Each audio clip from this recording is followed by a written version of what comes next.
Great. Okay, so in 3, 2. Good afternoon. I now call to order the November 17th meeting of the Budget Committee of the Board of Education of Baltimore County. In accordance with the Board of Education's amended resolution approved at the October 13th, 2020 board meeting, in the event of a medical or health emergency related to COVID-19, the board chair, in consultation with the vice chair and the superintendent, may declare that a board meeting or a board committee meeting be held remotely in its entirety without the physical presence of board members, or in a hybrid manner with only some individual board members participating remotely, subject to the establishment of a mechanism that would allow each board member the opportunity to fully participate in the meeting despite not being physically present, and that would allow the public to also remotely attend those portions of the meeting that are open pursuant to the Maryland Open Meetings Act by being able to listen and/or view those portions of the meeting. As a result, today's Budget Committee meeting is being held virtually and broadcasted through a Microsoft Teams live event. Links can be found on the BCPS website and on board docs. In order to conduct this meeting efficiently, all voting items this afternoon will be done by a roll call vote. Board members will say their names before making and seconding a motion as applicable, as well as when requesting discussion on an agenda item. Additionally, as a courtesy to the committee, I ask that you inform Ms. Bean if you must leave the call by using the Teams chat feature so that a quorum can be maintained. Ms. Bean, would you please call the roll to determine the presence of a quorum of the committee? Ms. Henn, Present. Ms. Jose, Ms. Mack, Present. Mr. McMillian, Present. Ms. Pasture, Present.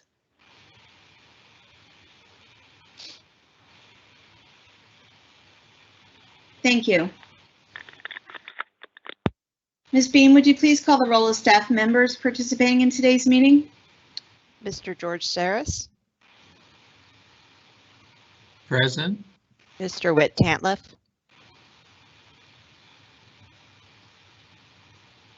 I see him. he's here. That's it. Oh, I think you're- Present.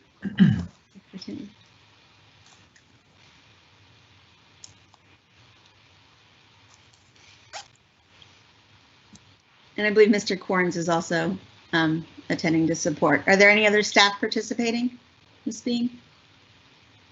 No, not that I know of. Okay, thank you. We will now discuss committee collection and inclusion of full board input for future budget work sessions. This item was tabled from the previous committee meeting. The committee will now discuss this item. It was on the agenda for the last meeting and moved to this meeting. Committee members, are there any questions or comments on this agenda item?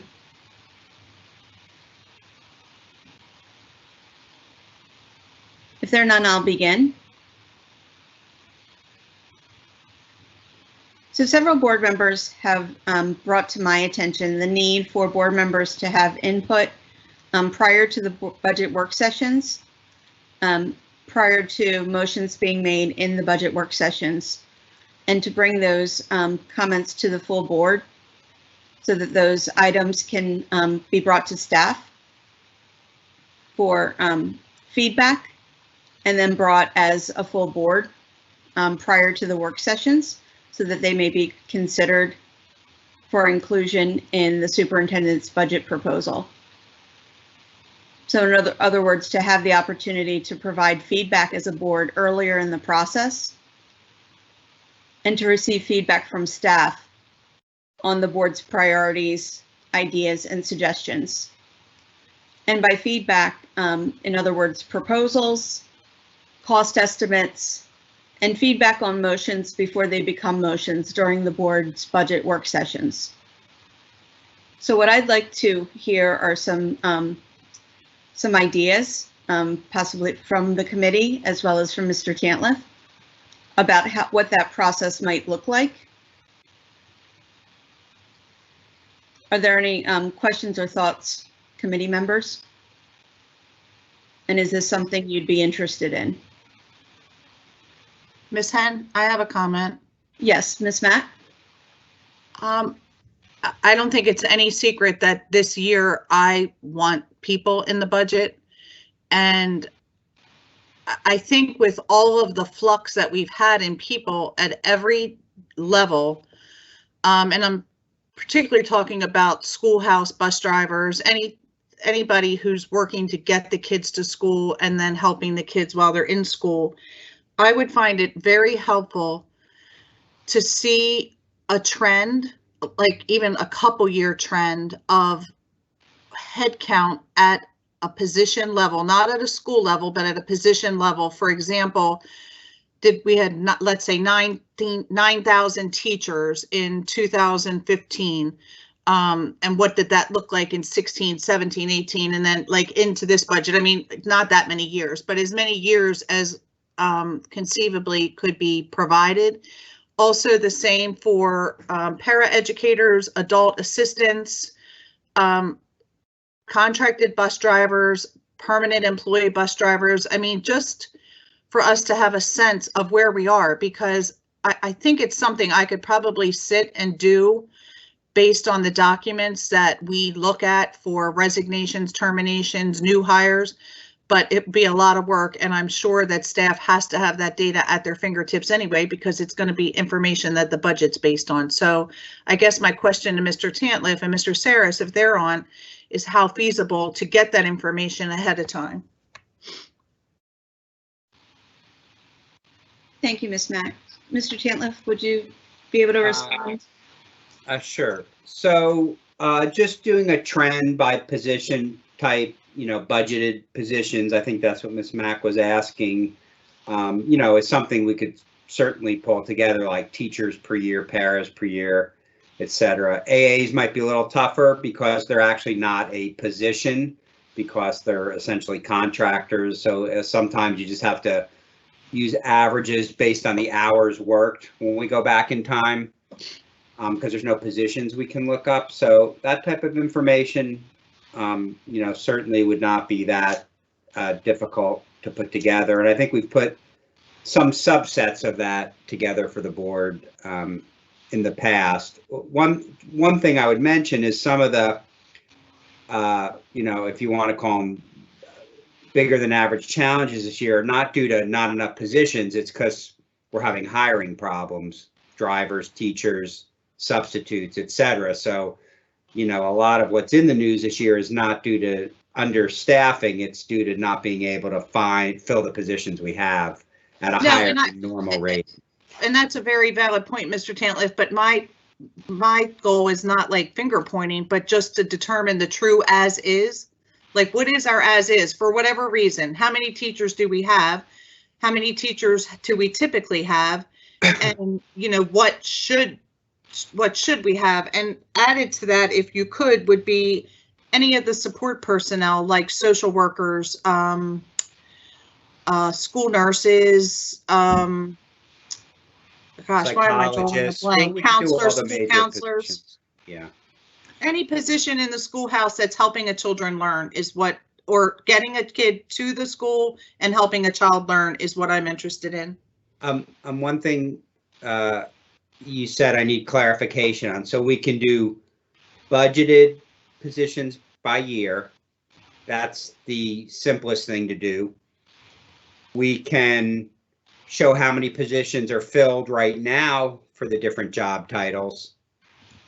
And what we need, is a matter of opinion, but we fulfill the staffing ratios as stated in the budget book for the different positions, for teachers. So I guess you'd need to clarify if there's anything else you need other than budget number of positions budgeted by year. And, if you wanted a vacancy report, I think HR, I don't know if they supply that to you regularly. Maybe they do. Well, not regularly, but we do get it periodically. But I would just like an at a glance, like, where are our biggest holes? Is it in paras? Is it in school counselors, social workers, PPWs, all of that? And let me just clarify. Yes, I would like budgeted, but I would like actual against the budgeted. So Actuals when? Sorry, George, go ahead, whatever you're gonna say. Could I just interject? That data is not ours. It is human resources data, and they give us access to it for purposes of financial projections, but we cannot address any questions that you might have about vacancies. And I really think that it should come from human resources, and you should have that discussion with them, because we don't know what's driving vacancies. We don't know all of the recruiting and background information and other issues that go into the explanation of these vacancies. So I really think HR data should come from HR. I guess I'm not looking for the explanation. I'm just looking for the number. I mean, because the explanation at this point doesn't matter. It's when we're looking at a budget and we're trying to budget for what's important to us, we need to have the as is so we can hopefully work towards the to be. Well, I am not gonna, I'm gonna ask that you request that Dr. Williams provide that information from Human Resources. It's their data, and I just don't want to overlap areas of responsibility. I think, George, if they wanted the budgeted positions, we could. Sure, that's Well, our data. We can pull those trends together for you. Absolutely, but vacancies are it's not our data, and we can't discuss it, and I think it should come from the source department. I'm not going to give you data from facilities. I'm not going to give you data from IT. So I just feel it needs to be addressed to the superintendent for human resources to provide it, and they can provide it in this venue or at any other in any other format that you regularly get data from them. So maybe we could get the budgeted from you and submit it to them and have them fill in the blanks. They have and I don't know the exact report that they have, but they are the owners of a vacancy report. I don't know if it's been recovered fully from the cyber attack. I know that it's being worked on, so presumably they have it, because they've shared something with us, I think last month, to do a financial projection. But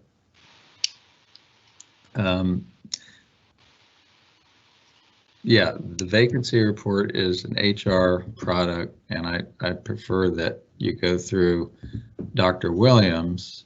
And that makes sense, Mr. Sarris. And Ms. Mack, if I may interject here for a moment, I'm taking notes on what our financial reports, as Mr. Tantliff and Mr. Sarris clarified as to what they can provide. And I believe, if I'm understanding correctly, the budgeted positions by title by year, as well as the filled positions by title by year, are strictly financial, and sound like those are reports that are directly budget related. And I want to make sure that we're sticking to the topic at hand, which is the budget, and that those are data that are relevant and germane to the discussion at hand. I think the filled piece was the vacancy report piece. So, but budgeted and filled would allow us to establish a baseline, to Ms. Mack's point, to understand where we are now versus where we need to be. And I want to come back to something Mr. Chandler, you brought up, which is needed positions by year, because I think that opens a whole different discussion about who determines need, which is a topic that the board will take up and is longer than we have time for today. It's subjective, but I did want to ask a follow-up question about that, because I'm curious to know whether you receive, or whether anyone receives, a wish list from our school administrators as to what they consider their needs are, because that's what I'm interested in seeing, because they're in the trenches do our school administrators submit their wish list in terms of positions? Because in terms of what they believe they need, I believe they're best suited to tell us what they need. And if I'm looking for that input, I'm interested in hearing what they think they need to make that call. That would be the primary source if I were to draw that analogy. So is that data that anyone has or that we collect? I don't believe there's any formal data that would address that question.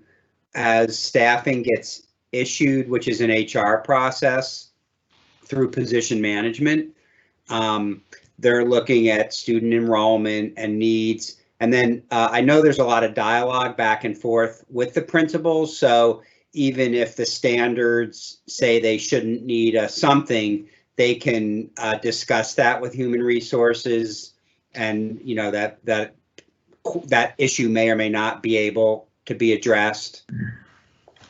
So the Department of School Support and Achievement, which are the community superintendents, have met with the superintendent to talk about the needs of schools collectively, but not from individual principals.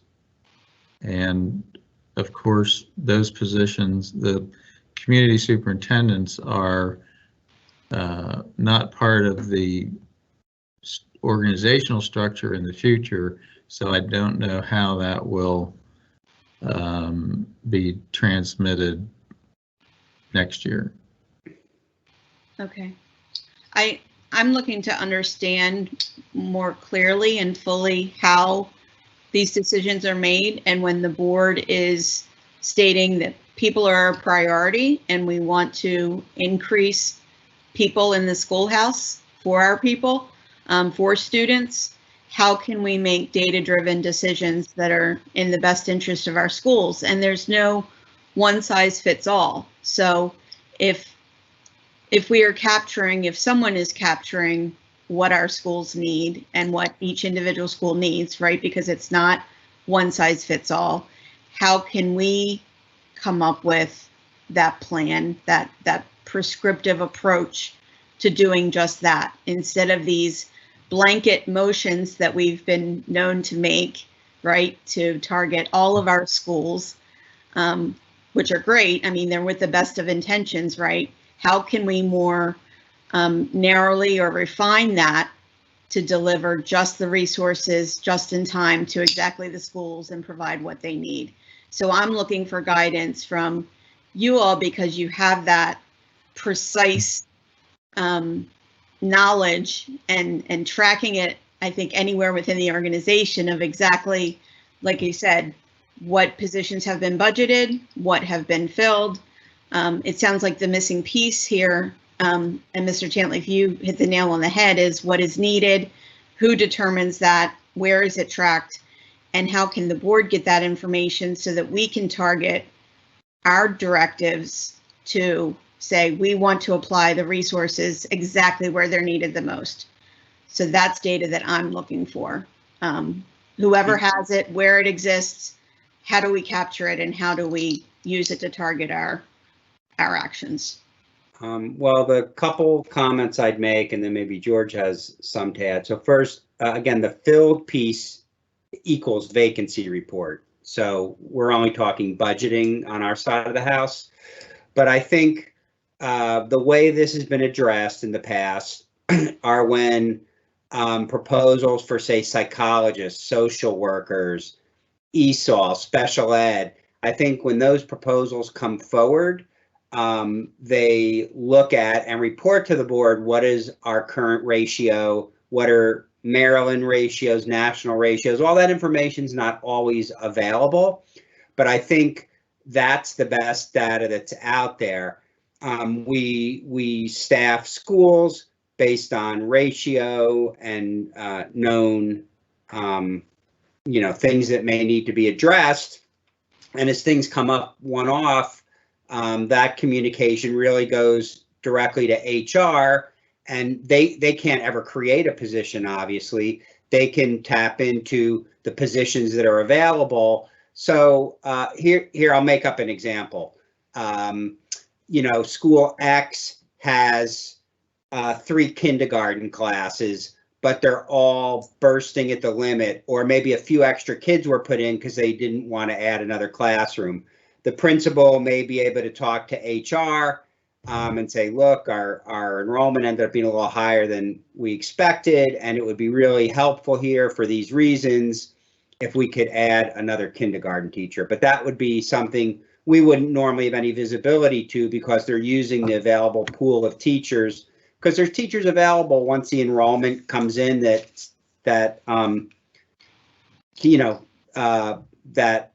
position management can put into schools as needed. So it's really high level ratios and one-off requests. I don't think anything like you're describing exists, and I don't think it's something that's out there.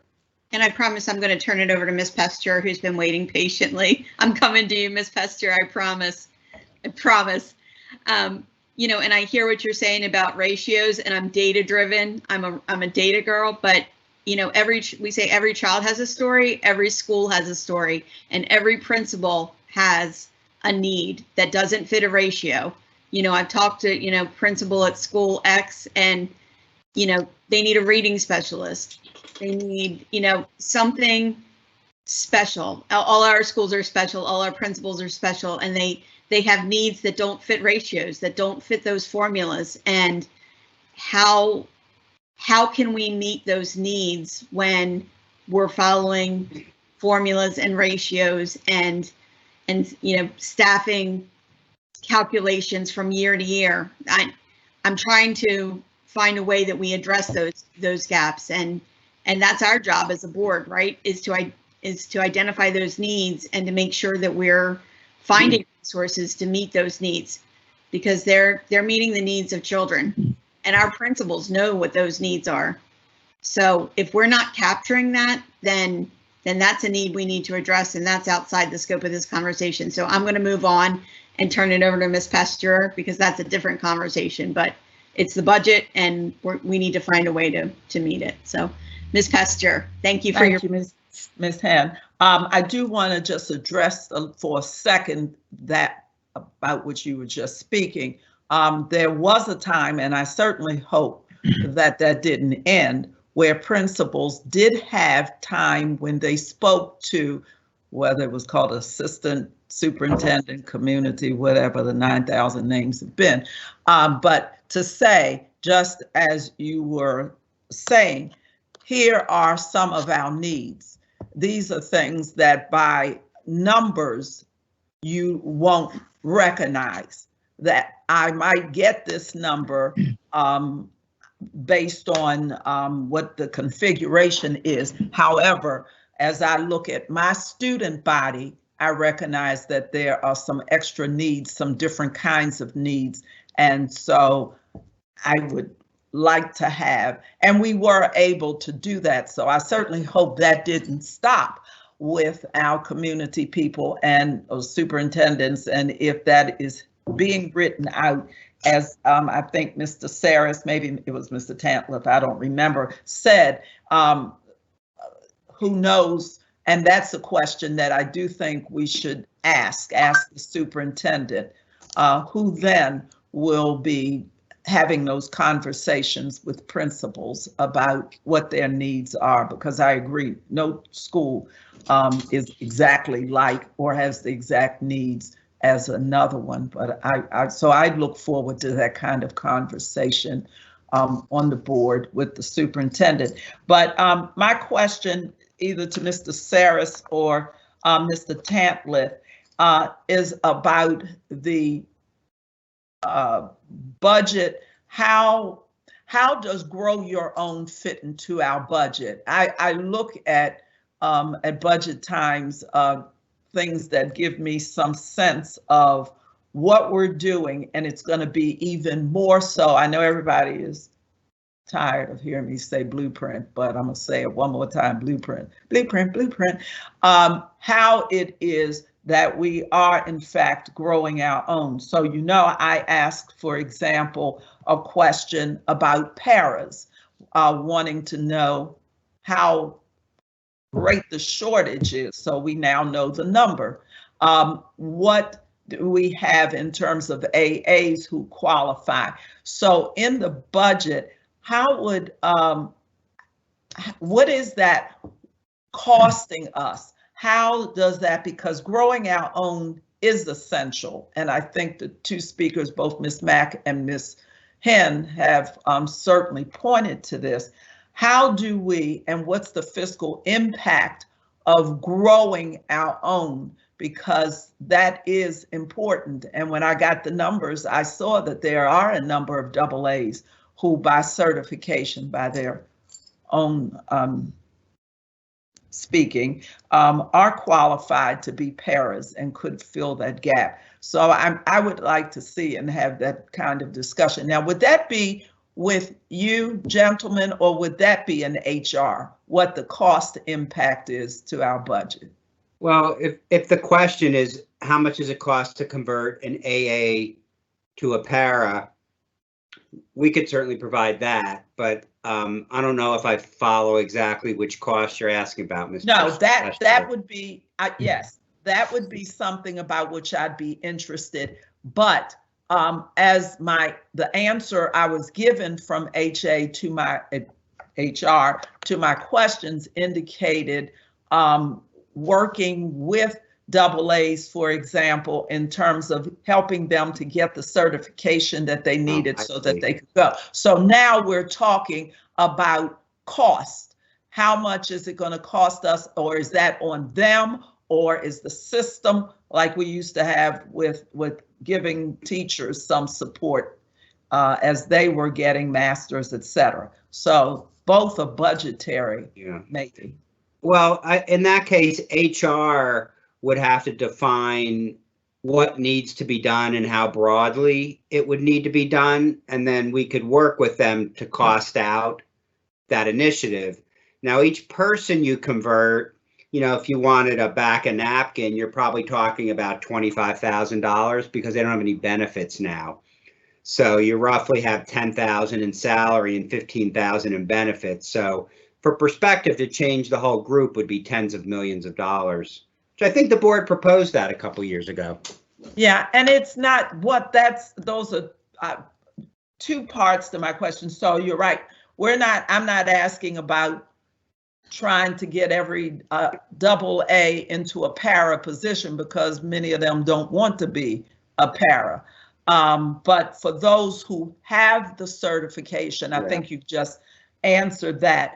Well, let me just say too, though, if they're going into a vacancy, there is no cost. I mean, obviously, if the position exists and they go into it, there's no salary cost, right? Because the position exists. It matters if you're creating more paras for the AAs, that's when it would be an incremental cost. Yes. And HR would need to define the training cost. And that's what I suspected, that there would then be no issue with moving them just from one because the position already exists. Yeah, that happens all the time. I know AAs that are qualified, often fill para positions. I don't know what percentage or anything, but I know it happens very regularly. Because we have the answer to my question from last week. There are an awful lot of AAs who could go into those para positions. So, and then the cost. So let me just make sure so I can direct my question appropriately. The cost, if we're going to actually grow our own, as the term goes,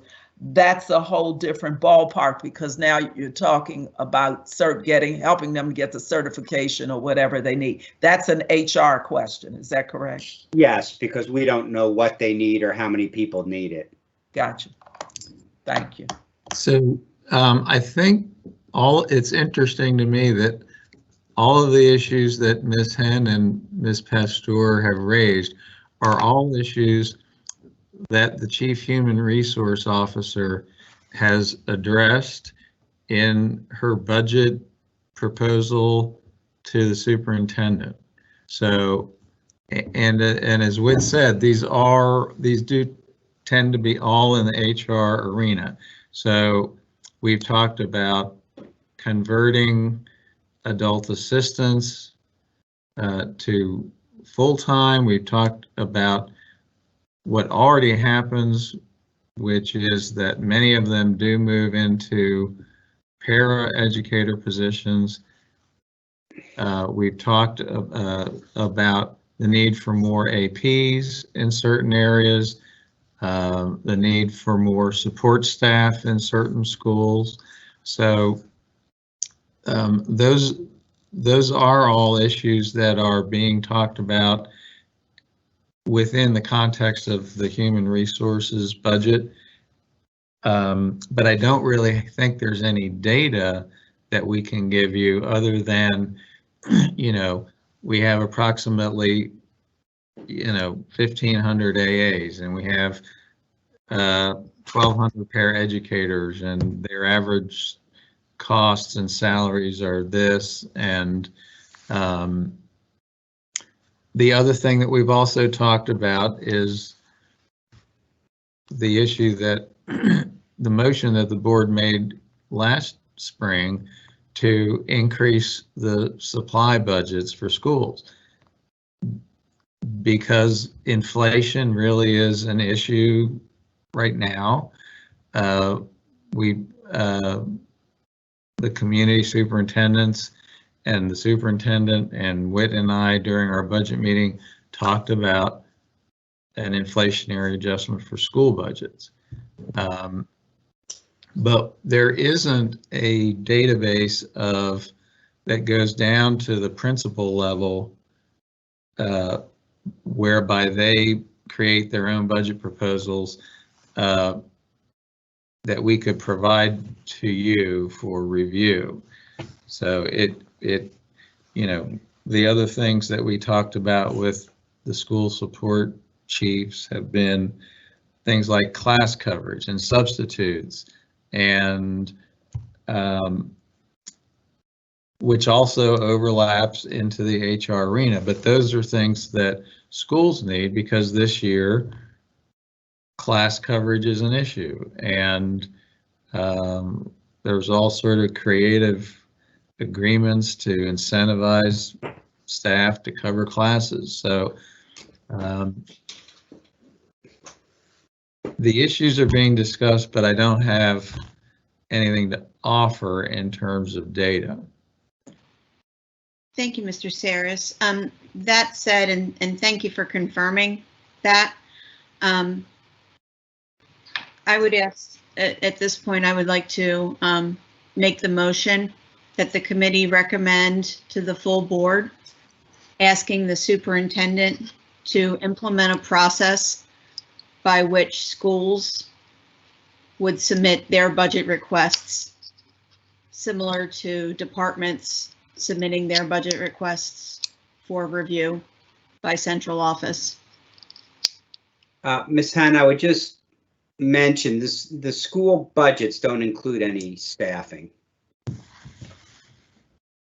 So what you're proposing might be, like, I don't think you would literally want, because the schools put in a budget for their flexible dollars, but I think what you're asking is, where does the school think they're short? I don't think we want the school to look at, this year they had 32 teachers and this and that, and this is what they want next year. I think what I heard you say is you want them to submit, what do I need above and beyond my normal staffing, right? It's like some simple free form sort of thing where you're getting almost comments and feedback from the principal as opposed to a technical budget. That's what I heard, but maybe I'm wrong. Yes, and Mr. Chandler, how would you describe that then? That is correct. I would agree with what you just described in terms of a list, if you will, above and beyond their current. Maybe a feedback process for principals to request staffing, or I don't know, programs above what is above their normal allocation, something like that. I would agree. That's what we had. It was a feedback process, Ms. Hahn, as Mr. Tantliff just said. Okay. You know, you could almost send a survey and they submit the surveys, and then this, you know, I guess they could request either by school or what does the system need generically, you know? Okay. For staffing and other resources. Yeah, other schoolhouse resources. Generic. Is that generic enough? And I'm looking at you, Ms. Pasture, for feedback as well. Thank you for Yeah, the only thing I would just throw in, Ms. Hen, is I'd hate for it to go out with all of this body of information coming to the superintendent or whomever and get lost in the shuffle. It really worked when we knew to whom we were giving it, like our community soup or a director or whoever. Somebody has to be working with the people in the schools, with the administrators. You know what I'm saying? I'd like to know that there's going to be that person that the principal could have the conversation with about, which Mr. Tantliff just pointed out. And then we would know that it would get back to the superintendent or wherever. I just would hate it to go out in the cyberspace and no response. Does that make sense? Because that's how it was. That's how it worked for us. And I know I've been out for 9 years, but that is how it worked. It worked for us, having that conversation. We had those feedback meetings with our assistant superintendents to talk about just these things. And it should come to school support, as well as I'd want the board to receive this as well. I mean, this is yes, us asking for it, right? It absolutely should come to school support, the executive directors. But I'm not feeling like we know that for a fact. So I'm saying two parts, Ms. Hen, that we know where it is going, and yes, that we then become privy to that information. So what if it's adding a step to where it was? I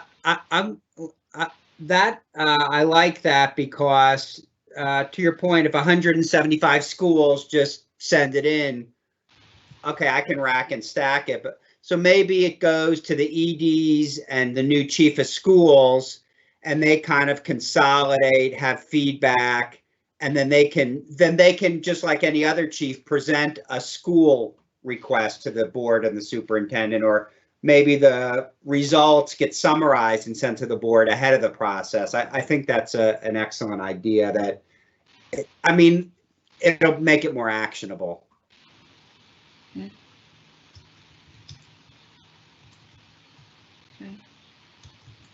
So I'm wordsmithing my motion here. Bear with me 1 second.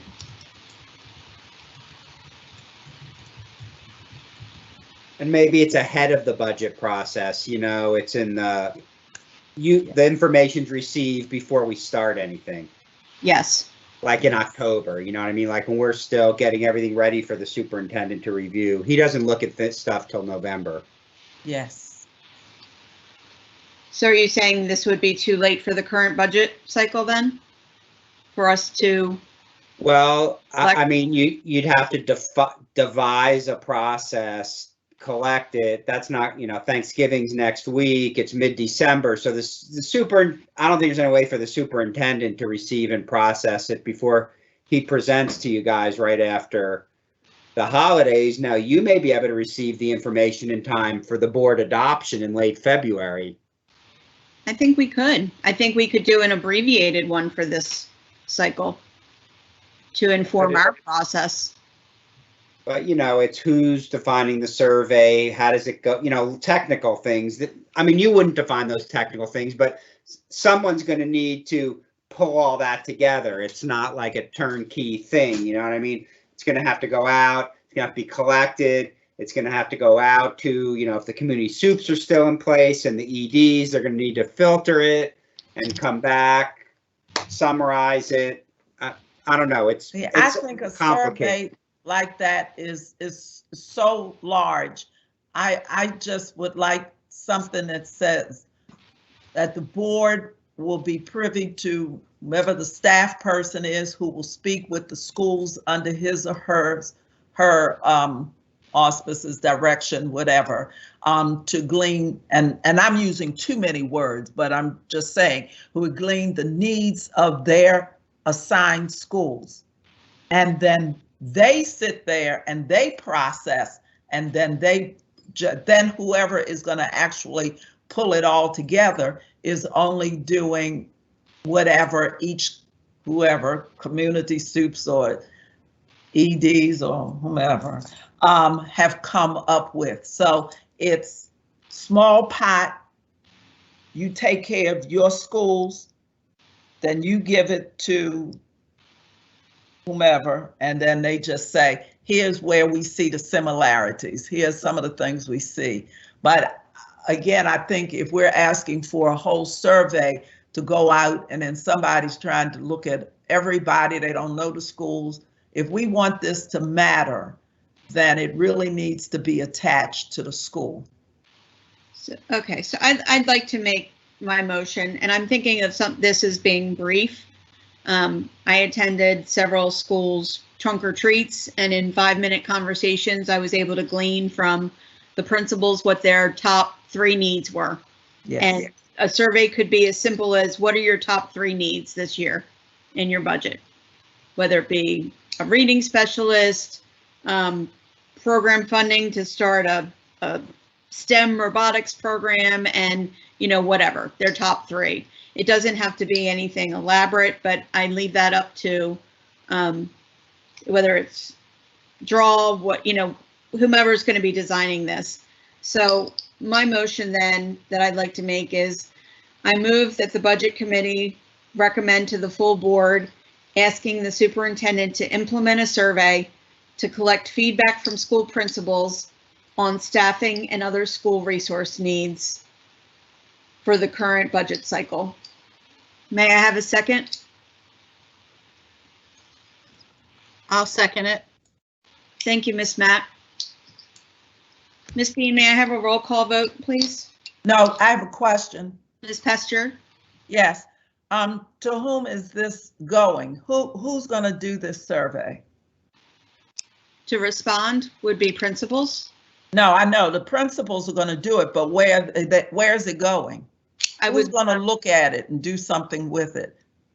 To create it, I would leave that up to You're Dr. saying who's getting the feedback and filtering through it. Thank you. For the results to be received by the board, and then for the school support team. Yeah, who's going to do it? I'm the principal. I do the survey. Where is it going? To your executive director. How do you know that? I'm asking these questions for real, just based on that. I want to know where it's going. If I'm doing the survey, I don't want to just do it. I want to know where is it going, because I want to know who I'm going to call when I don't get any feedback. Would you like to amend the motion, Ms. Pester? Yeah, may I hear the motion again, please? I move that the committee recommend to the full board asking the superintendent to implement a survey to collect feedback from school principals on which goes to somewhere in there, which goes to the executive director, from the principals, yes. Okay, I have it. I can make an amendment. I'd like to amend it to say from the principals, which goes to the executive director. or at the end, from school principals on staffing and other school resource needs to be shared with executive directors. And yes, and if they have some other name, then they'll figure that out. Well, Okay. that's it. They're reporting to the executive directors. Yes, okay, then that would work. Yes, to report, yes, to the executive director. May Then I- I think principals feel like there is someone specific who is getting it. They will feel that it is not just another survey that will go somewhere. Okay. Would you or be nowhere. also adding "and the board" just so that it's crystal clear that we expect to receive the results as well? Yes, with the results, yes, being shared with the board. Yes. Okay. Well, let me just take Ms. Pasture's point to the next level. So the EDs get it, Mm-hmm. you know, and then how does it get past them? Are they then filtering out their takeaways and then at the moment feeding them to the community soups? Or, you know, if there's a chief of schools in place at some time in this process, and then there's like a summary report in the end that 10 schools say they need EL supports. 15 schools say they don't have enough special ed support. 3 schools need a reading specialist. I mean, is that the output you're thinking you might want? I'm saying these are like things that everyone's going to ask these questions after the motion because they're not, because their whole, because they have to implement and execute, you know what I mean? And you want them to understand what you're asking for very granularly. Mr. McMillian, do you have a question? Yeah, I just have a comment to what Mr. Tantliff said. To me, it's that raw information before it's consolidated into something that I personally would like to see. I'd like to see the 10 schools that need more special ed support, rather than just tell me 10 schools need that. That's just You me. want to see 175 sheets. Mm. Look through it so you can flip through them all and see what everyone said. That's what I'm interested in. And, you know, I can visualize that as being consolidated and rather than 175 sheets, but because that sounds like a lot of, you know, a lot of paperwork to go through. But I've said what I wanted to. Thank you.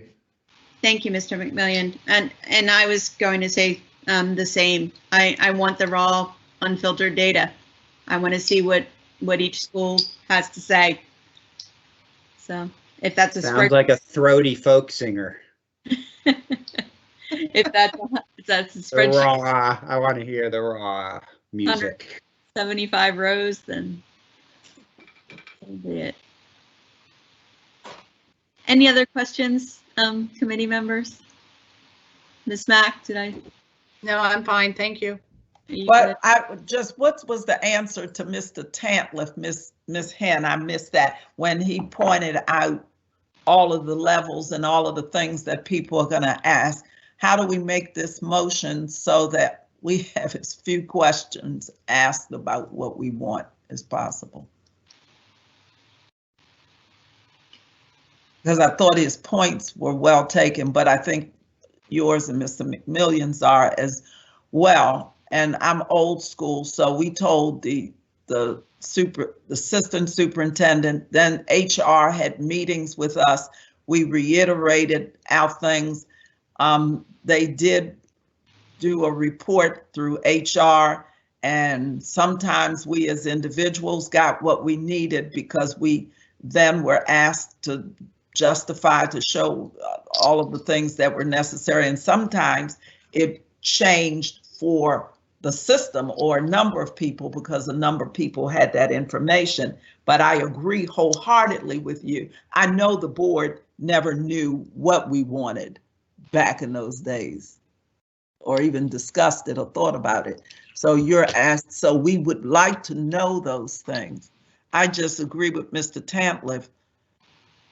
Who are the people? How do we say that? Will that motion, or are we ready to answer the questions because of the motion? You know what I mean? I just want us to be prepared so it doesn't get argued and sent into the great abyss, because it's important. What you're saying is important to principals. So if it would add greater clarity and we reach consensus that we want, maybe we want both. Maybe it's, if we want summary level and raw data, we could certainly amend the motion to include that, and then we don't have to answer that question. So far, I can reread what we have, which is implement a survey to collect feedback from school principals on staffing and other school resource needs. We could say summary and raw data to be shared with executive directors and the board.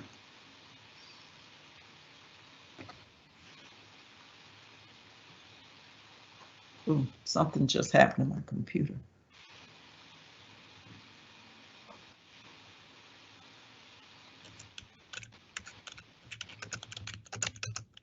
Something along those lines. And then I guess we can just sort of flesh it out as we go. Why is my computer doing this? Okay. So Ms. Pester, if you're okay with that, are we ready to call the vote?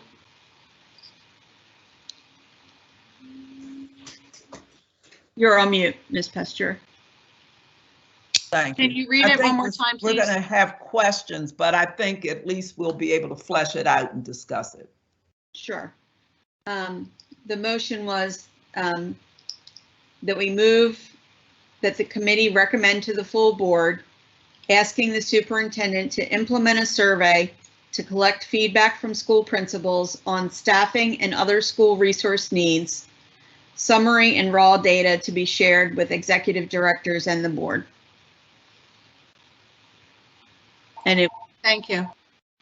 And since that was I would amended, just- I think we need to vote on Ms. Pasture's amendment. I would just say ED's, the whole organization there, because I mean, ED's, school, whatever, I don't, what's the right word, maybe, the school, EDs, and, I mean, is it chief of school, is it community soups, but. How about the Leader. division of, I don't know if we're still going to have a division of school Right. support and achievement, but what I have seen in the organizational chart is a chief of schools, and that may be the default position through which it would filter up to the superintendent and the board. Should we just say superintendent's designees in the board? Yeah, And- yeah. Yes, That's- yes, Just, yeah. okay. Yes, that's better. Since we don't know what anyone will be called. TV. Okay. superintendent.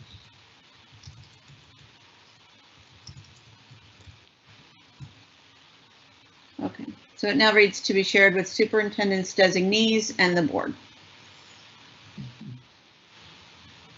Okay. And then Ms. Pester, do you accept that as your amendment then? I do. Okay. And do we need to vote then on Ms. Pester's amendment? So if you move that amendment, I think we need a second. I'll second. Mac. Ms. Mack, thank you. So we're voting first on the amendment, and then we'll vote on the motion as amended. So Ms. Bean, would you please call the vote on the amendment? Yes. Ms. Thank you. Jose? Ms. Mack? Yes. Mr. McMillian? Yes. Ms. Pasture? Yes. Ms. Hen? Yes. Okay, and now we'll vote on the motion as amended. Okay. Ms. Jose? Ms. Mack? Yes. Mr. McMillian? Yes. Ms. Pasture? Yes. Ms. Hen? Yes. So that motion carries. Thank you, everyone. So we'll bring that Tuesday to the board for consideration. Awesome.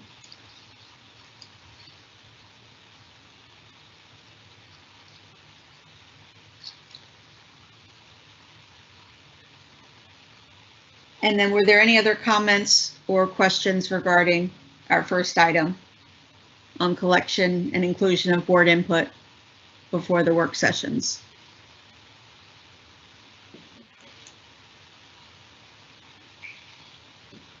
Okay.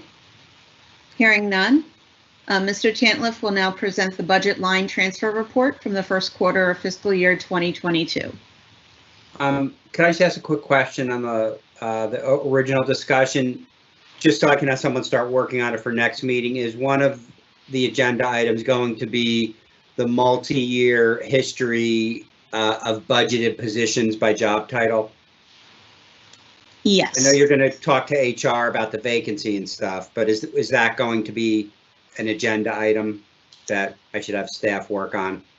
Most likely, yes. Thank you. Okay. All right. Yeah, I just wanted to work before we, formalize the agenda. So That would be helpful as an information item if it's just, okay. Thank you. Okay. So let me share my screen. So can you guys all see that? I don't see anything yet. It's coming. Oh, Probably. I see it. Oh, my. There it is. So actually probably the first time we met, one of the things that the committee talked about was, hey, when we get the budget appropriation transfer in April, we don't understand what went into this or where it came from. So I think we talked about, or not, we did talk about a deliverable of a budget line transfer report that would sort of build, and we'd report to the board by quarter. So this is quarter one. We'll be able to supply them a little more quickly after the quarter ends going forward. So this is July, August, September. Next one would be October, November, December. And then we would do a 2-month report through February and early March, because we use the data through February to put together the budget appropriation transfer. And then additionally, and accounting did today just come up with a draft of the report. If you recall, last school year, we reviewed the monthly report that goes to the board. So I think you will be receiving that either at next week's board meeting, or if it's not then in December. So just keep in mind, we can go through that in the December or a future meeting if you'd like. So once you see the report, just take a look and we can do that. But it wasn't ready in time for this.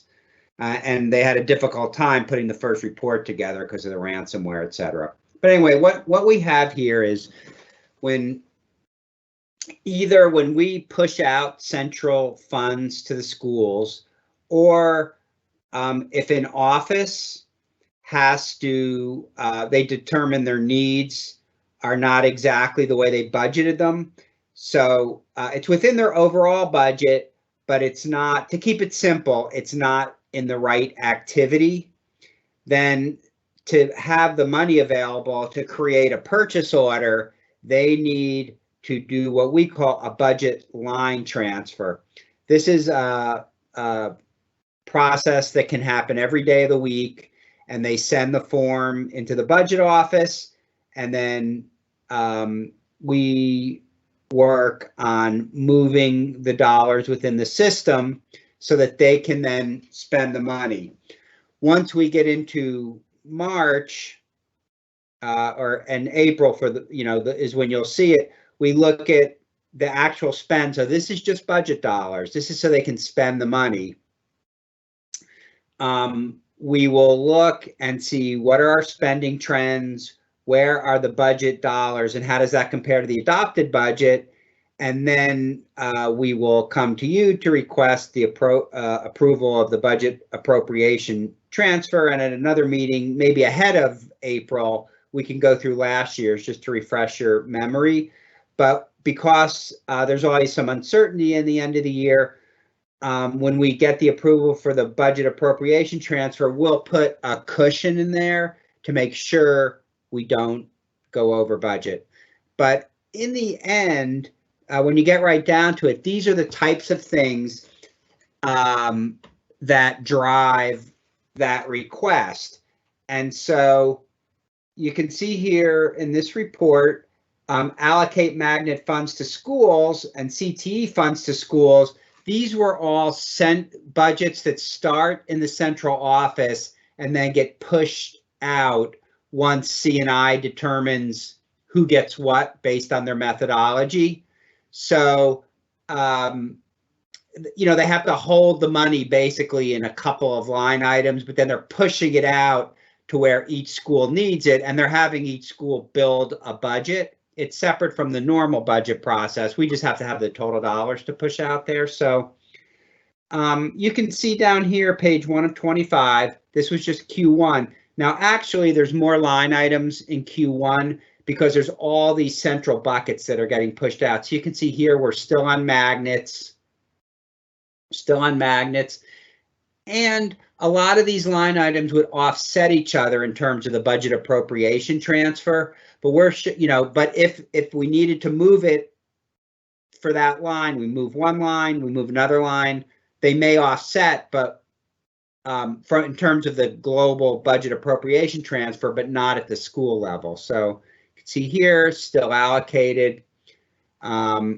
These are specific requests that came, and you can read the reasons.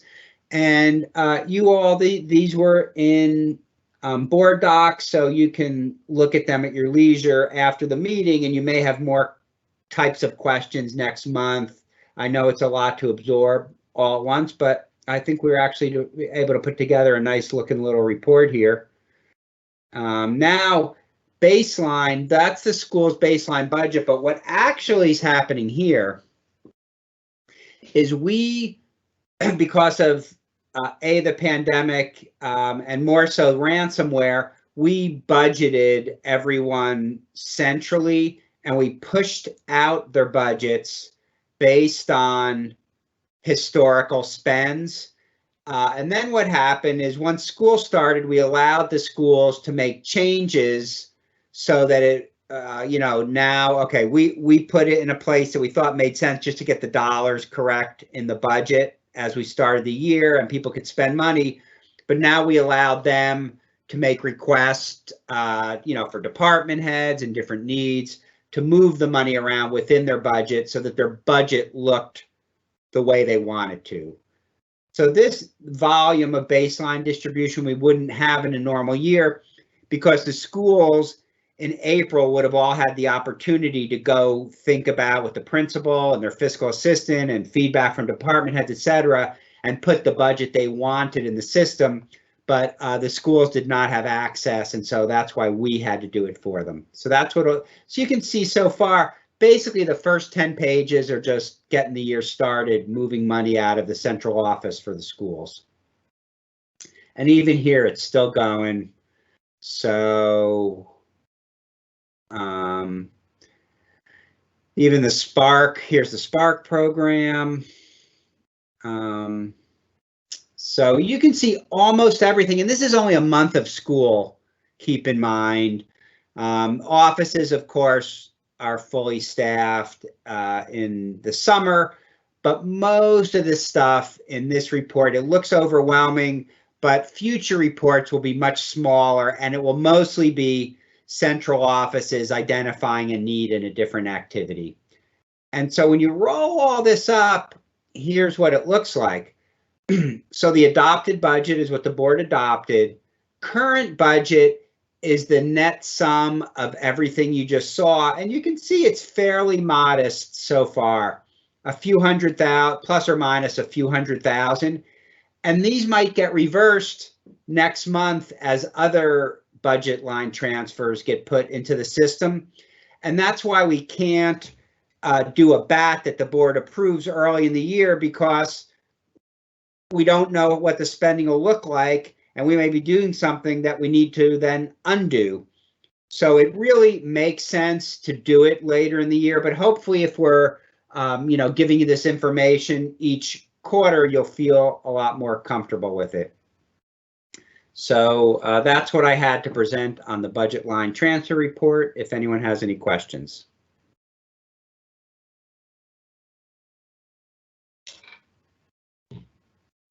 And, you know, feel free to print them off. And this is a great report to share with your loved ones. Thanksgiving, instead of a prayer, you guys can read some line items from this. Very timely. I can't wait. It's a great report, Mr. Taylor. I don't know if I'd go that far that they'd be interested in, but thank you very much. It's Take a incredible. look, though, if you have questions or if you want to see it a different way. We're happy to do that. Yeah, and I think the frequency, like you said, receiving it more frequently definitely helps prior to the bad. Sure, we're building to that. Yeah. Okay. And having that level of detail, and I found the comments to be especially helpful in understanding each of these allocations. Yeah. So the offices need, if they're doing a request, they're writing what it's for. But now we're making sure we have enough detail so we can have this report make sense and clean it up and make sure it's very easy to understand. Mm-hmm. Committee members, other comments, questions? I have a question, Ms. Hen. Ms. Mack? Mr. Tantliff, we've had a lot of new principal assignments this year. How is a new principal trained on the importance of this process? I guess what I'm looking at is equity. Are all principals aware that this is how money is transferred out of a central budget to an individual school budget? Do they know to ask? I guess is what I'm asking, if they're brand new. So that would never be an issue because the central office funding all gets pushed out by the magnet office, by the CTE office, based on the criteria and the attributes of the school, number of kids in that magnet program, et cetera. So they're going to receive that money. Central office is probably talking to staff there and the principal, if they have questions about the program. I know there's a feedback between CNI and the schools on that. The school budgets, the dollars get pushed out. So they're getting the dollars no matter what. And actually, we have the accounting system set up so that schools actually, whereas a central office, if they wanted to cross activities, what's called, it's really, if they're using a different appropriation, they would need to put in a BLT. The schools have no constraints, so nothing would stop their spending. The reason they really do this is so they have a good template of how they're going to spend, because the actuals are going to hit where the actuals are. And then the way the schools spend often drive part of the bat, because, the schools end up spending a little different than they did historically. Now, as far as training, there's two types that take place. So I have a school liaison on my team, and he meets, his focus is more on the fiscal assistance, but he also meets with principals. He shows them what's in their budget. He shows them how to track their budget. We have templates so they can do their projections. And then, of course, we're looking at their spending. And if people are underspending or they look like they're overspending, then he'll reach out to the school to address that with them. And then separately, there's a group in accounting that works on their school activity fund, which is completely separate from this. But I mention it because it's another area where there's training for the principals so they understand how to spend those monies properly. I think when I was on the audit committee, we talked about the school activity fund because I think it was audited at a number of schools. So yes, it gets audited a lot. Okay. So this is the $83, $85, and $87 per pupil. Yeah. Multiplied by the number of students at a school that's then allocated specifically to that school. That was a lot of the line items you saw there. But again, the reason we had so much was because they just didn't get to plan it. We gave them all the dollars, but they then looked at it and wanted to plan it a little differently so their template would match how they want to spend. So the money's in the right departments. It's a way of them properly budgeting. Okay, thank you very much. Thanks for this information. Of course.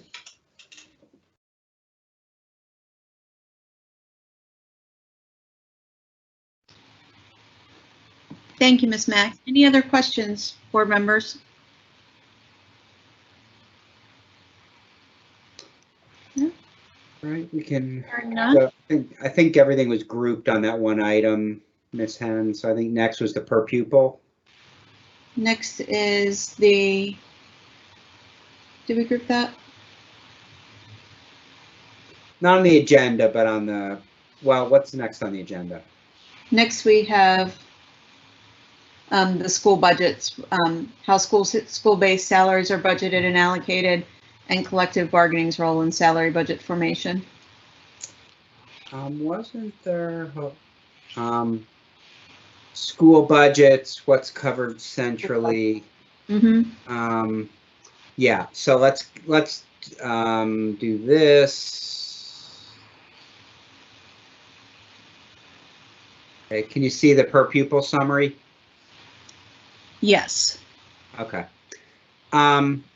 So this was, so we'll start with what Miss Mack asked about, which I think is what this agenda item was getting at kind of two things, but this was really about the reduction in the per pupil and what's driving that. So this is a table we've actually supplied to the board. The last time was probably a few years ago. So we've added the last couple of years. So this explains the question, which the board often brings up: why have school budgets been reduced over the years? So if we look here, you can see this is not additive, this is cumulative. So see on line 8% reduction. So school-based technology, so let me just say to start, these were all things the schools were paying for themselves initially. Now, of course, some schools might have spent a bunch of money on PCs and another school didn't spend any money on PCs. So from that perspective, there's no way to do the reductions perfectly.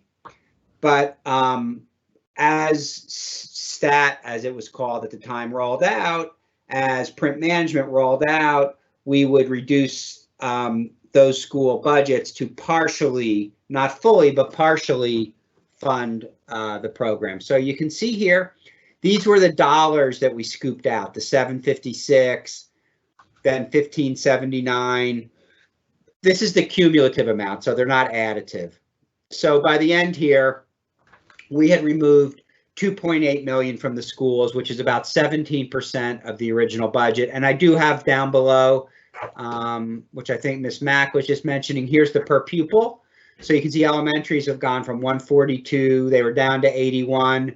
Then we added a little inflation in FY20. Last year's inflation, which the board proposed, did not stay in the budget. The CE stripped that out of the budget.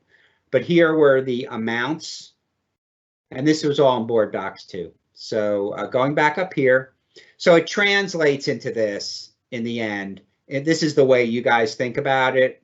You know, what's the per pupil and how did it change? Because it's this amount times the number of kids in the school September 30th. Okay. So here's school-based technology. Then we took out instructional materials that were now available centrally. So this subset on the top was a 29% reduction, because in the end, really, it's just that if you look at the end, that's what the net impact was. Here's what we took to support the schools from the central office budgets. So you can see we took just about the same amount, 4 million, from the central office budgets to, you know, ultimately support the device rollout and support for that, the library impact, etc. Down here is print management. So that ended up being, this came out of the schools because all the printing was now done centrally. They didn't need to pay for that anymore. So when you total everything up, the school redirects, that's these two line items. The schools went down by 43%. The central office went down by the 4 million. And so there was a total of 11 million taken out of the school and central office budgets. And in the end, this is how it manifested itself. So we didn't take any money out of the special schools, but here's how the per pupil panned out. So you may agree or disagree with what was done or why, but this is really just explaining how we got from here to there, and that, it, just so you know, it wasn't arbitrary or just a reduction, or we were just trying to scoop dollars out. It is paying for services, I think, in a pretty fair way that they got before. Individual principals may not experience it that way, though. Depending on how they spent in the past, or B, they just don't. Once you're getting the things, you kind of forget about it. You know what I mean? You were paying for it before. Now you're getting print management. You're getting your devices. You're getting, we have the electronic library resources that tie to rolling the devices out, etc. So that's the summary. I saw Ms. Mack had a question, or whoever would like to go. I'll turn to Ms. Mack in a moment. I had a question, Mr. Chandler, about timing wise. Would you mind scrolling up? And I don't know if this could be any bigger. It's a little bit hard to see. Just at the top where you have the technology reallocations from the school, school-based, starting in A7. So for fiscal year 2014, was that when the Lighthouse schools started to roll out? Yes. And that was a few schools, right? If memory serves me correctly. Yes. A dozen or so, because the full rollout, well, at least the year one rollout was 16. These are fiscal years. So fiscal year 15. You can see 16s when it, that was probably 16. It's been a while since I looked at it. George may remember, but the initial tests were in the lower grades, I think, initially. Yeah, there were Lighthouse Elementary, Lighthouse Middle. I think there were 10 elementary, 3 middle, and 3 or 4 high schools. And we did one and tried to disperse them geographically balanced. And I think the Lighthouse, those 3 sets did not all go the same time. First, we did the elementary Lighthouse, elementaries, middle Lighthouse, while the elementaries were rolling out, and then the high schools at the end of the middle schools. Right. Right. So we didn't really do a full scale in any grade. I believe it was until 16, probably fiscal year 16. I believe so. Or end of 16. I came on the board in 16, and I think that's when we did the high school. No, it would have been the elementaries went first. Elementary, which went first. So I'm just trying to understand the reduction in school-based technology, because they weren't spending on devices in 14, which we don't have anything in. 15 would have been just the Lighthouse at that point. Same with textbooks or instructional materials. We hadn't gone to digital curriculum then. And then the central office technology, was that to cover our own upgrades to prepare for the stat? No, that was, we were having the central office contribute to the cost of the program. Okay, so school budgets hadn't been reduced at that point. Right. But they had in 15.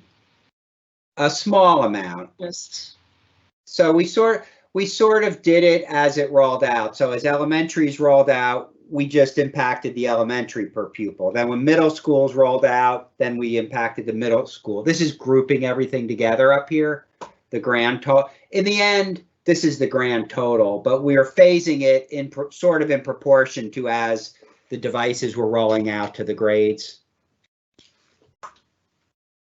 Okay, and so you can see here.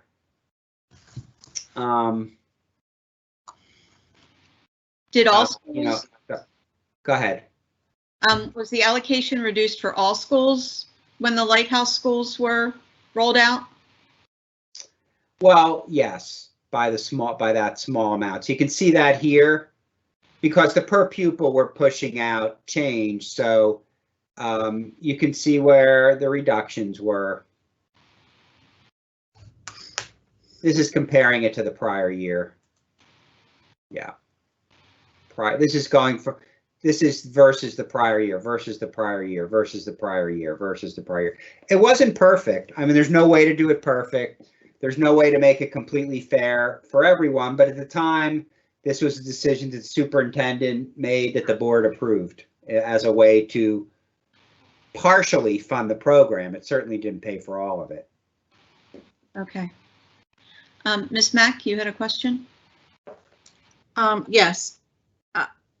I have a comment and then two questions. I know, Mr. Chandler, you don't make the rules, but I will say, as I speak to principals who have been around a while, they often say to me that the most impactful change that occurred in their tenure is when their schoolhouse budgets were decreased by 40% on, on average.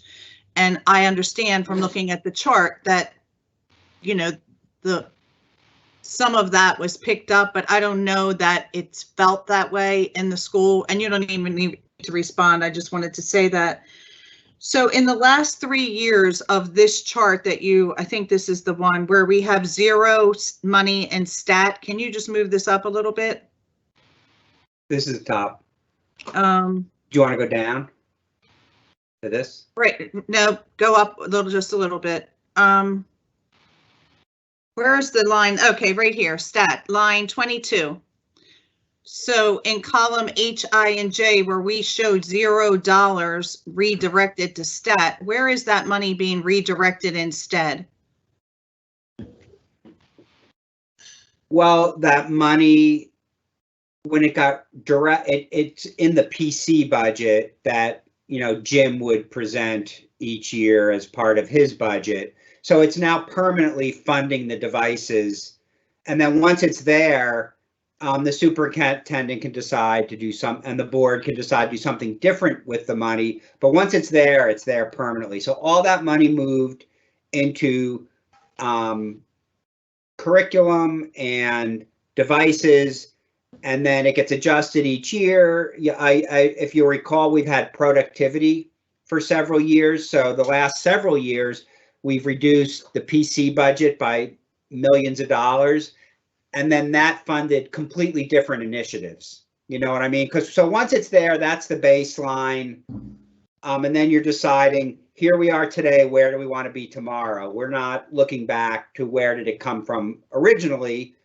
Of course, we could always take money, and if the superintendent and board wanted, you could take money from X and make school per pupils higher. But what we've done with the reductions over the several years is we've funded other initiatives, new positions, different things the boards and the superintendent have proposed, because they've all been above maintenance of effort, what we've requested. Right. So my last question is, and Ms. Pasture and I are on the curriculum committee. In a lot of cases, we're moving from digital curriculum back to books, and at least in some disciplines, some subjects. How would that then be reflected on this chart on a going forward basis? This chart is dead. It's dead. Okay, so this is just history. This is history. The only thing we did new to this was we just added the 2 to 3% increase from FY 20 here, because that wasn't part of it. We're not keeping track of it like this anymore, because like I said, once the money's where it is, now the board's making a decision. Here's where we spent this year. What do we want to do next year? How do we get from here to there? So if you think to the budget process, C&I requests textbooks, right? And the board's requested textbooks. So that's how it's being addressed. It's here's our base. This is what we need next year. Doesn't matter where it came from. That's history. If we want to put money back into that history, then that's actually a forward-looking decision. You know what I mean? Doesn't matter what the past was. What do we want to do next year? We want to add money to schools. Well, then that's an initiative. Okay. How does it get funded? It can get funded, mostly it's from new state and county revenue, but it can also get funded by redirecting money from elsewhere. Okay, thank you. Sure.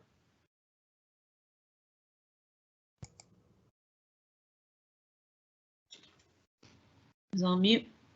Thank you, Ms. Mack. Any other questions? Board members?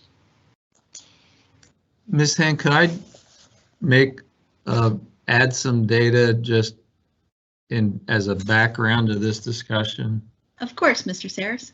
So to put it in a bit of perspective, when we started the one-to-one device program, the peak of our annual leasing costs was about $52 million. And I think we've lowered it to just above 30 for FY23. And we're planning so that for 23, we're going to take another $6 million out of that cost. So it will be close to half of where it started. The other thing I wanted to point out is that our copy and print costs, by centralizing it, have increased by at least 50%, because principals no longer have to worry about leases, maintenance, replacements and repairs.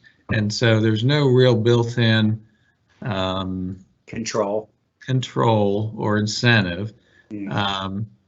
But I think and schools have a more consistent, uniform level of modern equipment with scanning and faxing capabilities and color, and they don't have to worry about it. So I know that schools would like larger budgets, and we certainly agree with that. We were able to do a small increase in 20. We want to do another one this year. But I just wanted to show how we've, the amount based on what we sort of redirected from schools, what we're actually spending is much more, and schools do have more devices. They do have, better and more copiers, and we do also want their supply budgets to go up. So we totally support the board in that effort. Great. And the board did approve an increase. Thank you. The board did approve an increase last year in this current budget. Unfortunately, it didn't make the cut by county government. So, well, hopefully if we can get it into the superintendent's budget, we may stand a better chance. I don't know. But it was also 30%. So, maybe we'll do better with 6 or 8%. I don't know. Well, Yes. when we see numbers like these historically, we want to make schools whole, and I think you have an ambitious board, so hopefully we can get there over time. We definitely understand that. Than yours, so we have a shorter runway to try to make our folks whole. So, Ms. Pasture, did you have anything you wanted to add, or? No, other than thank you. No, I'm good. Okay. Just sharing your lovely smile with us. So. Thank you.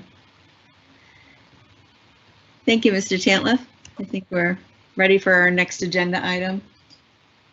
All right. This is to. So school-based salaries, and I think, and we'll,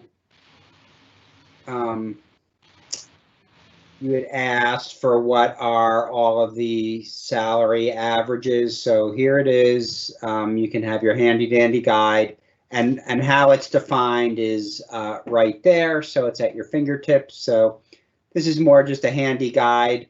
To make it clear, we budget based on everyone in the system's salary. We don't use like this average times this many people. only when we're adding new positions. And our methodology can vary a little. So for instance, we're adding teachers. We assume they're fairly new, but not absolutely a brand new undergrad. So you can see here the 55,000. These are for new counselors and an experienced counselor. Here's our average teachers at 72,000. We should have new teacher on here. Maybe it somehow fell off, but it's that same 55,009, because a guidance counselor, you know, is a teacher. TABCO, same grade and step. Librarian, same thing, 55,9. Staff development teacher. And then you can see the averages we use. We also added on there the drivers with the $2 that just got approved, what drivers in attendance will be making approximately. And this is your salary right now. So these groups, for everyone except the SPBC, will get a 2% COLA on January 1st. They've already received a step this year. Everyone except the SPBC. So there's really not, that's all I had to say about this. There's 3 different types of principals, what they average. This is very helpful, and these are the inputs that are used in the budget, and this was requested by a committee member. So, okay.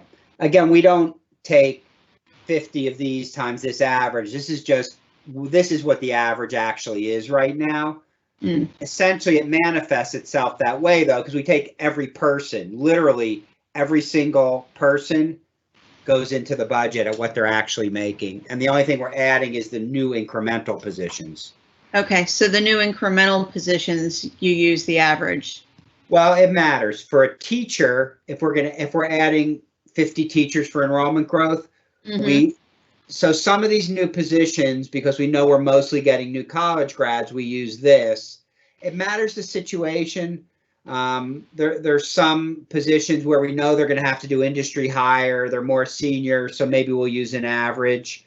But most of the positions were, they're targeting more, mostly new people. But I mean, if you have 100 new teachers, well, some people are going to be more senior and they move from Howard County. And, they're much more experienced, so they're going to come in at a higher level. So it varies. New positions vary, whether we use an average or a lower salary, depending on the situation. Okay.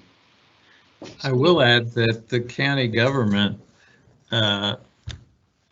has input into this because they wanted to minimize the cost of new positions that we submitted to them. And at one point, we agreed that teachers would be new teacher positions would be allocated at bachelor's step 5, I think it was. Yeah, that's what it is on here. And so they have been involved, and of course we share all of this data with them so that they have confidence in what they're getting when they approve it. Yep. All right. That's all I had to say about that. And then I think, was there any questions on that? No, I would just imagine that that's based on input from HR as well. And well, I mean, what I showed you was the actual averages, so there was really nothing for HR to input on that. Or based on, like you said, what the conditions, or based on specific situations. Yeah, if we need to, we'll certainly speak with them. Then the last thing was just this question on collective bargaining. So the salary budget, we told you, and for collective bargaining, really how that works is, right now, all of the unions are making proposals that go through George Duke's office. And however they define it, we cost it out. Whatever they ask for, if they're asking for a step, if they're asking for tools, if they're asking, for whatever, we cost those things out as best we can based on what they're describing and the information we have. Then we'll pass that to George Duke, and then, he'll discuss it with the chief of staff, superintendent, and they'll be back and forth in that regard. And then whatever the superintendent wants to propose, we would cost that out in the same way. If he wanted to do a 2% COLA, based on the staffing we have, we would cost out what that would be. So it's really just whatever the request is, we'll put the costs together on that. So what scenario, I guess, actually comes to the board in the superintendent's proposal that we see? Because we don't see those numbers, so we don't know the underlying assumptions that. The superintendent will propose, I'll just make this up, say a 2% COLA and a step. So we will cost that out because negotiations are still underway. We might not want to say exactly what's in that, but I would assume in closed session, Mr. Duke, could show you all those assumptions, or, we could come to closed session and provide that information. But, it's all part of the collective bargaining. The unions ask for X, we propose Y, and hopefully, and along with the county executive, can come, to an agreement. Okay. That would be helpful, because I think there's been confusion on that in the past, and I agree it would have to, it would have to be done in closed session, but to have that information up front would be helpful. Yeah, we've never had even a tentative agreement in place by the time the superintendent's budget comes to you. And, we just wrapped up in September negotiations from last year. So what typically is in the superintendent's budget is a placeholder based on steps and a COLA, and I believe also Mr. Duke did a presentation to the board on salary restructuring. So that's something that's being discussed, and you've seen the size of that cost. It was pretty significant. So, that's something to be aware of. And this year, I think I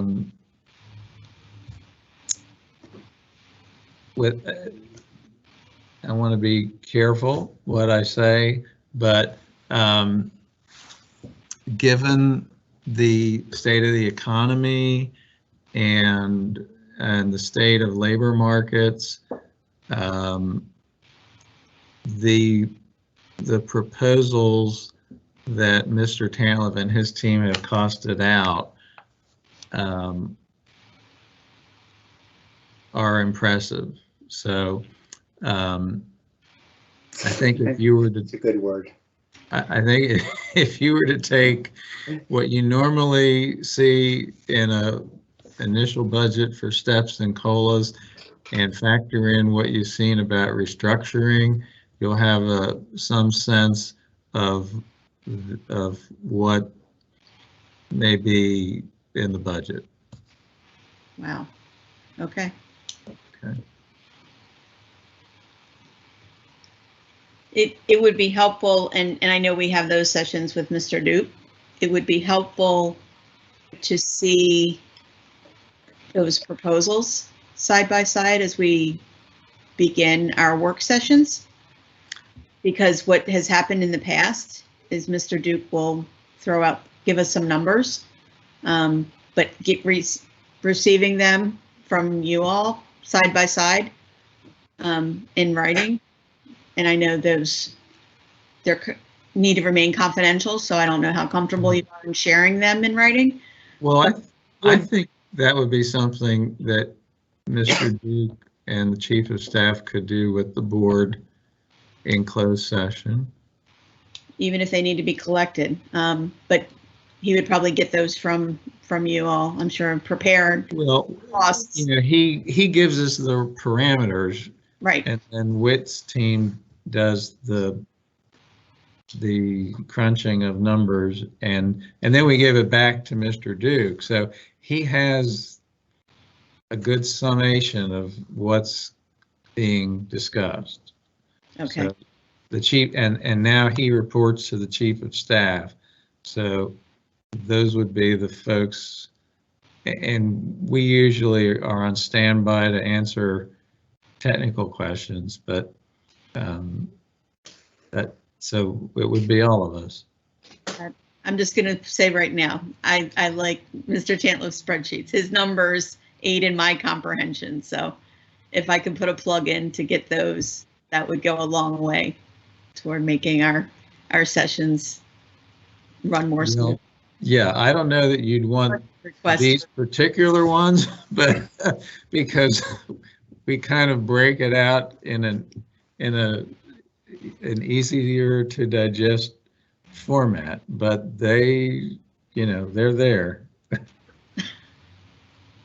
And board members, any other comments or questions that?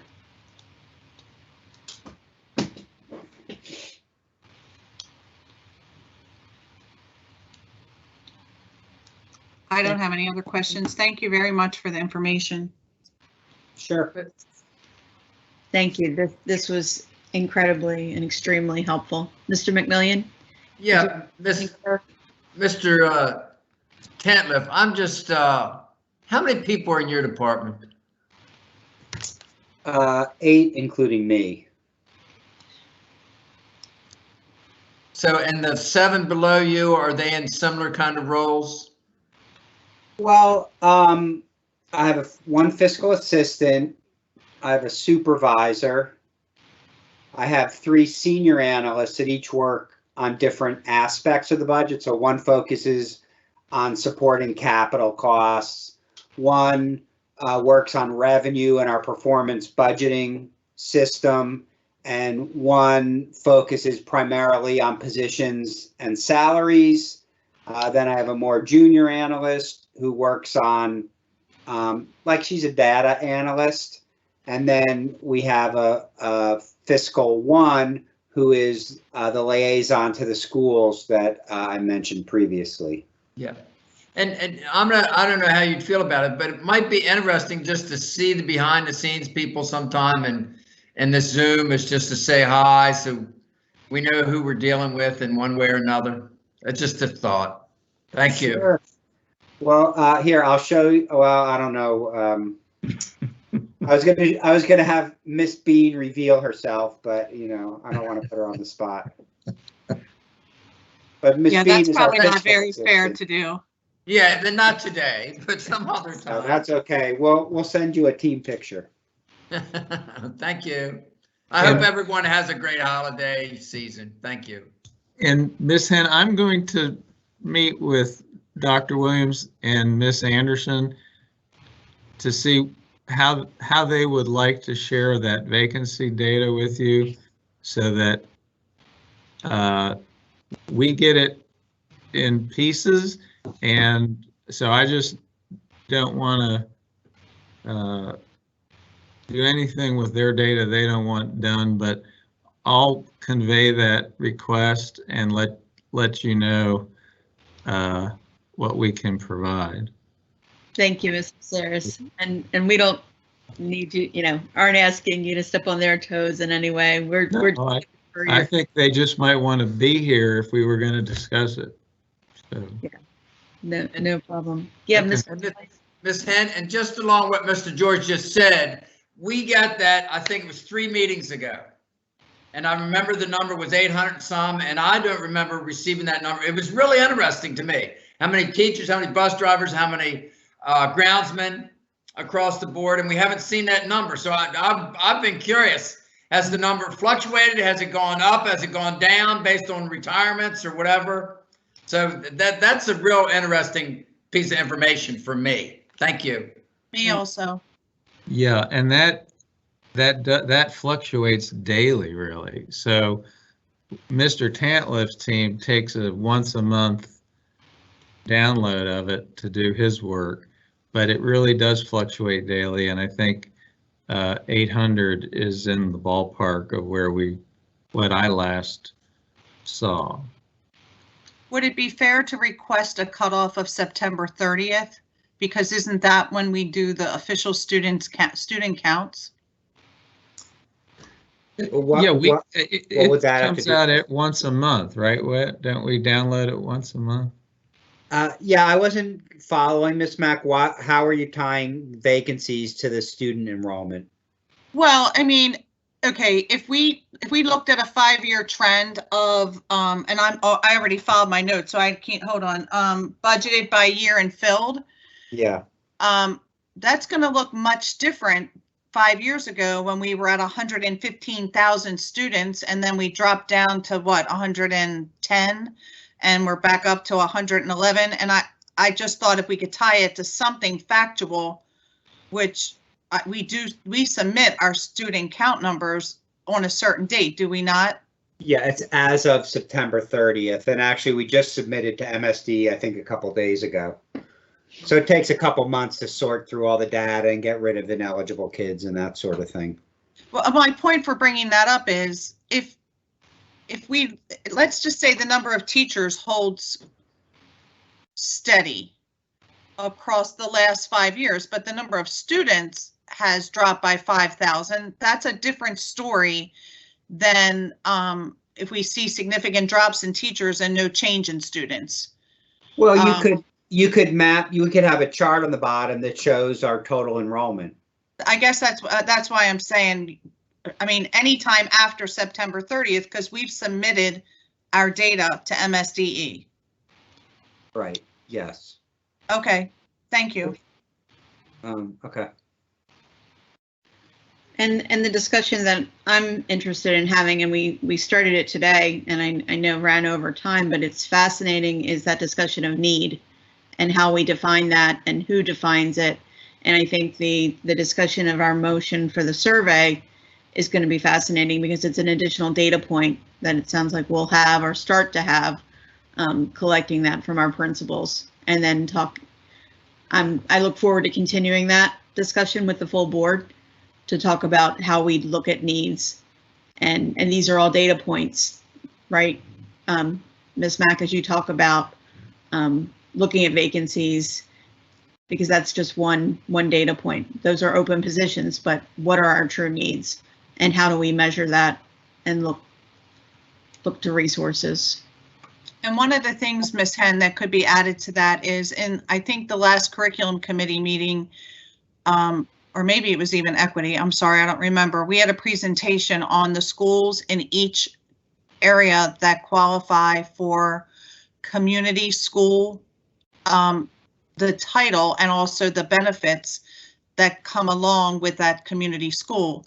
Now, that's typically based on the farms rate at schools, and I believe it has to have a farms rate. Each school has to have a farms rate of 70% to be included. So that's also a category within this category that we're talking about, because based on the designation of community schools, those schools are hopefully going to get additional resources because they have greater needs. Maybe a topic. Yeah, they do through the state grant. We started out with 4, went to 11, and this year I think it's 20 with something like that. So, and they get, those are direct resources from the state to the schools. Right, and that doesn't negate the fact that the school may have other needs, but I just think it's part of this puzzle when we're looking at what schools have and what schools need. And So most sorry of to those belabor schools this, are, but thank you. you know, they're all also, they're Title I schools, they're community schools. And, you know, back in the day, most of the technology that we had in the system was in the Title I schools because they had that additional resource. So we've equalized that to some extent, but the community school program is sort of a state Title I-like program. Okay. Thank you.